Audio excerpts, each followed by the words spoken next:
Okay, so we're back. Um, our day is done in the Google Classroom, and so I'm going to go ahead and finish our reading. Anne Marie was almost asleep when there was a light knock on the bedroom door.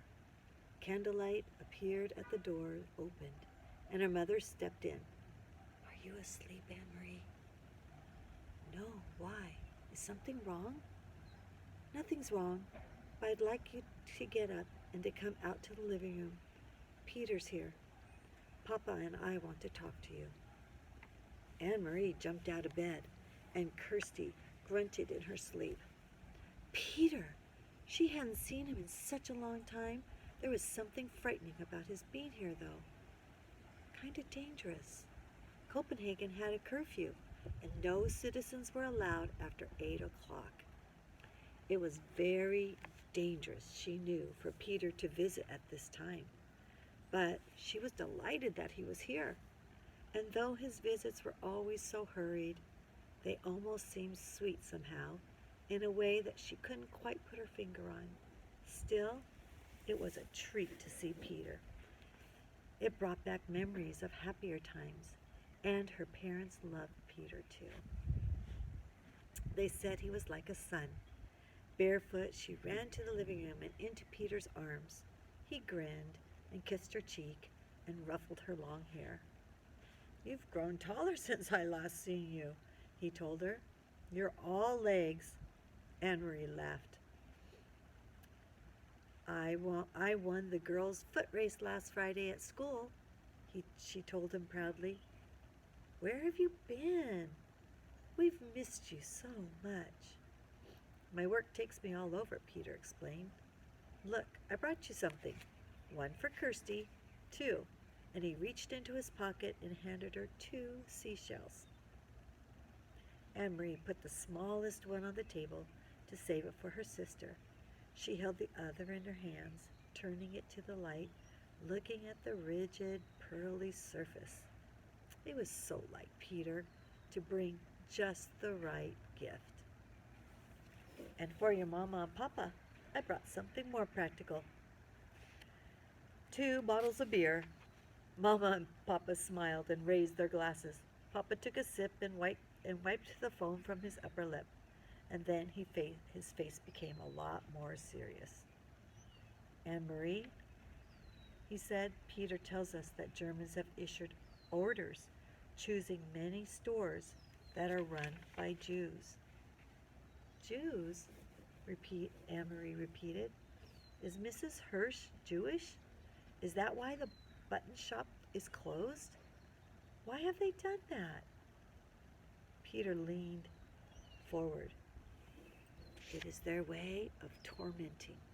For some reason, they want to torment Jewish people. It has happened in other countries, and they have taken their time here. Have let us relax a little, but now it seems to be starting. But why the button shop? What harm is a button shop? Mrs. Hirsch is such a nice lady. Even Samuel, well, he's kind of a dope, but he would never harm anyone. How could he? He can't even see with his glasses. And then Anne Marie thought of something else. If they can't sell their buttons, how will they earn a living? Friends will take care of them, Mama said gently, and that's what friends do. And Anne Marie nodded. Mama was right, of course. Friends and neighbors would go to the home of the Hirsch family, and they would take them fish and potatoes and herbs and bread for making tea, and bread and herbs for making tea, and maybe Peter would even take them a beer. And then they would be comfortable until their shop was allowed to open again. Then suddenly she sat upright. Her eyes widened. Mama, Papa, the Rosens, they're Jewish too. Her parents nodded. Their faces were very serious and drawn. I already talked to Sophie Rosen this afternoon, after you told me about the button shop, Mama said. She knows what's happening, and she doesn't think that it will affect them.